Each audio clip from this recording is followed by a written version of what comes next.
สบายดีผู้สาวคนงาม สบายดี สวัสดี นี่จับได้บ่ได้ไปดอกนี่ได้นี่ได้เลย โอ้ยเจ้ากระบายได้แต่คนบ่กล้ากล้าบายเราหายเฮ็ดจังได ไปไม่ป่า เอาเจ้าคือบ่หายเพิ่น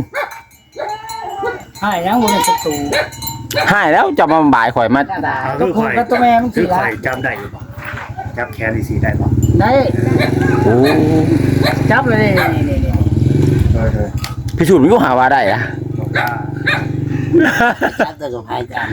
โอ้ยข่อยเองเต็กแล้ว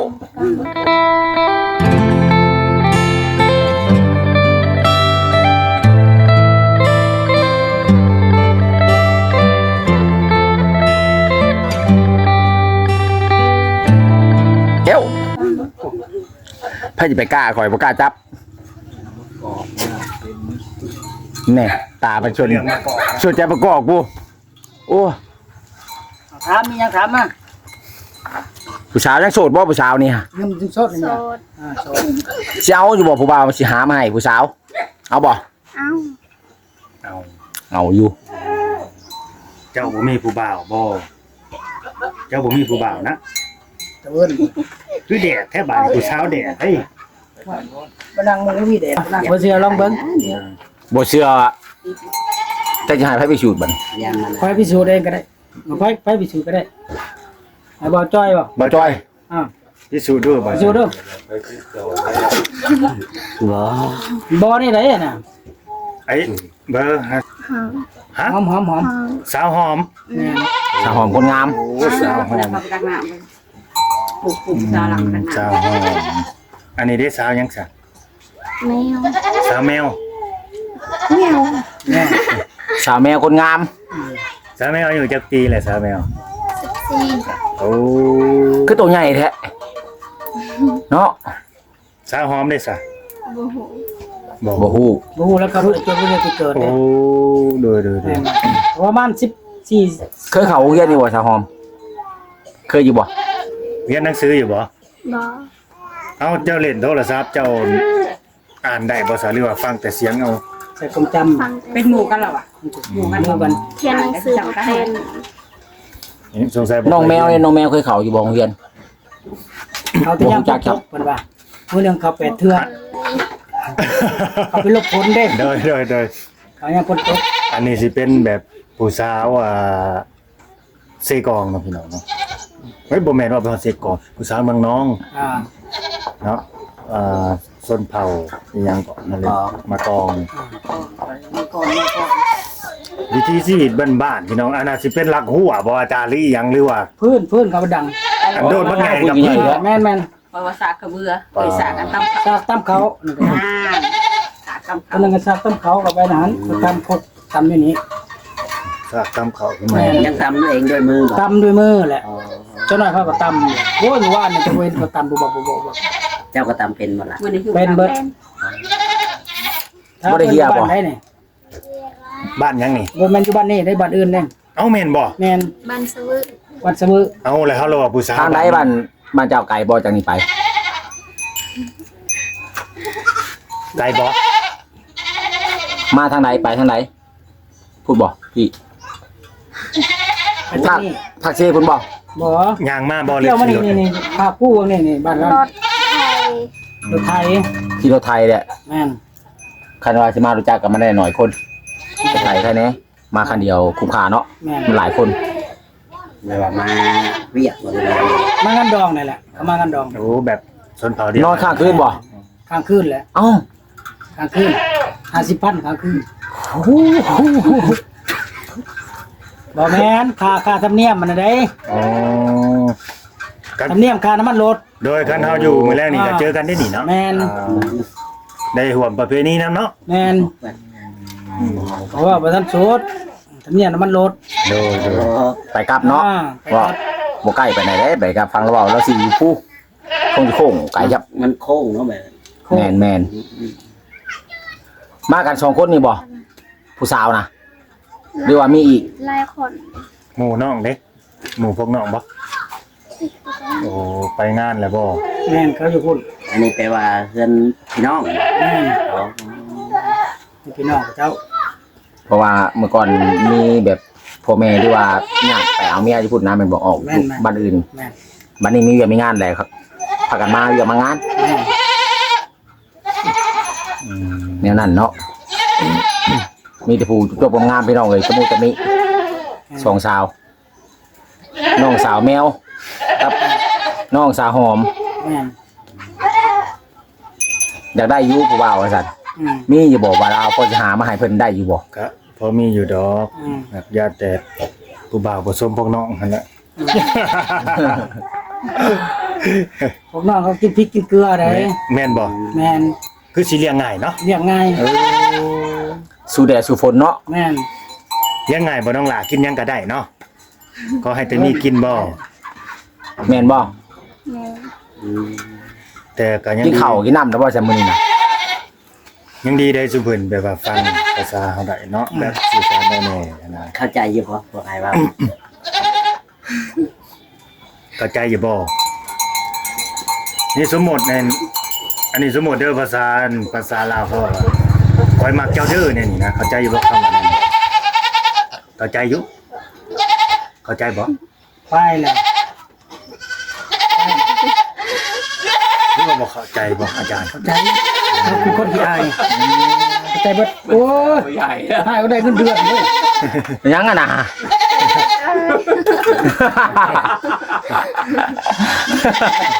หน้าแม่ก็คือหวาน มันใช้ที่ใส่แต่เว้ยเด้มานี่ นั่งใกล้ได้ มันห้องหาลูกมัน จับได้บ่ให้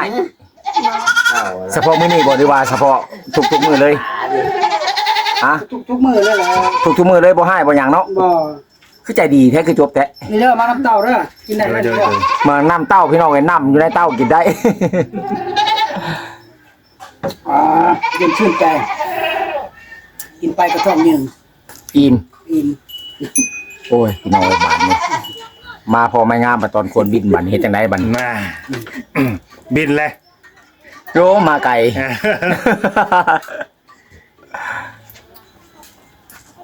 แต่บ่ตีเนาะเป็นประเพณีเขาเจ้านะ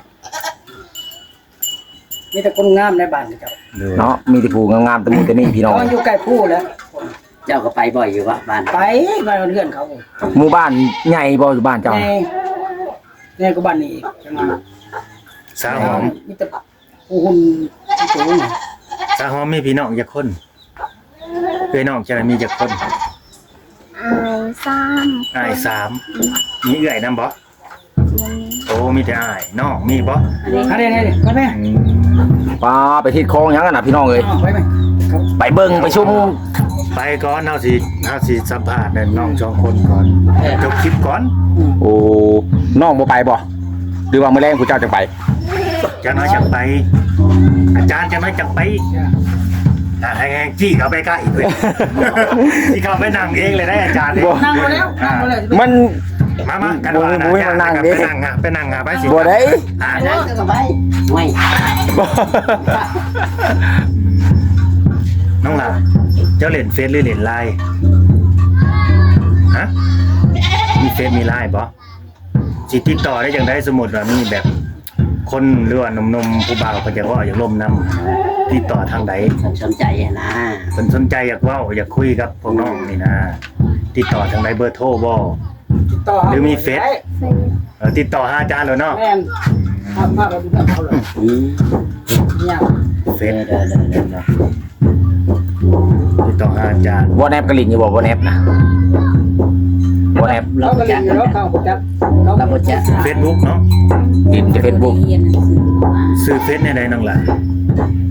นานโสดจีบได้ นางสุดใจโทษเด้ออย่าว่าซั่นว่าซี่เด้ออ้ายขอถามหน่อยหนึงตอนนี้มีเงินติดตัวกันอยู่บ่มีเงินอยู่ มีอยู่บ่ มีเงินผู้จักพัน คันมีน่ะเอามาแบ่งอ้ายชุมอ้ายนํ มีอยู่บ่คันบ่มีรายสิให้บ่มีเงินได้บ่าว คันว่ามีน่ะมาแบ่งอยู่เฮานํเนาะ คันว่ามีรายหลายแบ่งอ้ายนำก็สิให้เงินนั่นแหละเป็นน้ำจิตน้ำใจเล็กๆน้อยๆเนาะเพราะว่าสัมภาษณ์น้องเท่านั้น คันว่าน้องมีก็สิขอน้ำเนาะ น่าสิคือเฮาแบบสมัยก่อนนั่นแหละซ้ำนี้แบบว่าครอบครัวทุกอย่างแล้วบ่ได้มีเงินติดตัวเด้พี่น้อง บ่ฮู้จักเนื้อหาบ่ฮู้จักเนื้อเฮ็ดเนาะ บ่มีแนวเฮ็ดแนวหาอะไรก็บ่มีเงินมีคำเนาะเดี๋ยวสิเอาให้น้องเพิ่นก็ฮู้จักเงินอยู่ที่น้องล่ะใบ10ใบ20อะไรนี่ก็ฮู้เนาะ เอาใบกล้วยให้รถมีอยู่บ่ใบกล้วย ใบควายก็ฮู้บ่ ไม่ควรคน น้องบ่รู้อยู่บ่ใบกล้วย พ น่ะ อสิเอาให้น้องเป็นน้ำใจเด้อนี่เด้ออย่าว่าซ่าก็ซี่เด้อใช่เลย บ่ได้แม่นค่าน้ำมันรถบ่ บ่ได้เล็กๆน้อยๆอะไรเอาให้ เอาให้พอได้ซื้อลูกอมขนมไข่ดิบเปียบ แม่น เนาะ ปันกันเด้อไปยังไงเอ้า ขอบใจเด้อ โดย ใจ ขอบใจ ดีใจอยู่บ่ ดีใจ เอาบ่มีเงินแหละบัตรเติมเงินเบิดเฮ็ดได้ซะ พอมี บ่เติม อย่านอนบ่ได้ยินโทรศัพท์ โอ้ คือแบบ ถึงแล้ว บ่ นี่ เติม คือ มัน เป็ ได้ น ได้นะ น้ำใจเด้อเนาะ ให้ ให้เป็นน้ำใจซื่อๆเนาะบ่าวกับไผอยากโจกเฮิงหลาย เอาให้น้องเพิ่นไว้ซื้อกินนี่ โดย แบ่งกันผู้ละใบพี่น้องเอ้ยเอาน้องหอมน้องแมว ขอบใจ แบ่งกันผู้ละใบเอา ใจเด้อ โดย ทางหลังเลยเนาะ 20 บาท ประมาณ20 บาท แล้วแล้วพอ 20 มื้อได้กลับมื้ออื่นบ่ เอาคือบ่ทายเออ แล้วพอได้ครับ เออ ไม่ได้ถ่าย มื้ออื่นกลับเนาะ ทายนะครับ จบแล้วจับ มากับพ่อกับแม่พร้อมบ่ แม่ คืออย่างสมมุติว่าอ้ายอยากเมื่อเล่นเฮือนนี่พาเมื่ออยู่บ่พาเมื่ออยู่บ่มื้อนี้พาเมื่อได้อยู่บ่หรือว่าเมื่อบ่ได้แล้วค่างานมางานดองแบบนี้นะ เมื่อได้ โอ้เมื่อได้อยู่เพิ่นว่า แล้วเจ้าต้องมาส่งเราอีกได้บัดนี้กันเมื่อไหร่ นี่บ่ได้ขามยังดอก โดยอันนี้เฮาทานซื่อๆดอกเนาะก็ พ่อเช้า พวกน้องๆก็แบบเป็นผู้หญิงบ้านๆก็แบบสิซื่อๆนะพี่น้องไอ้ใส่ซื่อเนาะคือสิว่าเอาง่ายอยู่ดอกเบิ่งผู้สาวก็ได้ เลี้ยงก็คือสิง่ายเนาะ เลี้ยงง่ายนะน้อง ถ้ากินหยังก็กินกินเกลือก็กิน ถ้ากินหยังก็กินเนาะขอแต่มีกินเนาะ หาหน่อไม้เป็นอยู่บ่ เป็น หาหน่อไม้เป็นอยู่ได้ โดยเฮ็ดกินเป็นอยู่บ่น้องล่ะเฮ็ดกินน่ะเฮ็ดหยังแหน่เป็น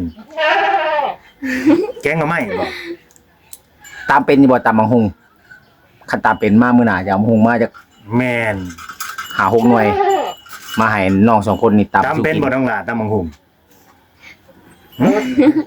บ่เป็น อ้าวแล้วกันฉบันนี่ย่านได้ตำบ่ อย่าบ่แซ่บ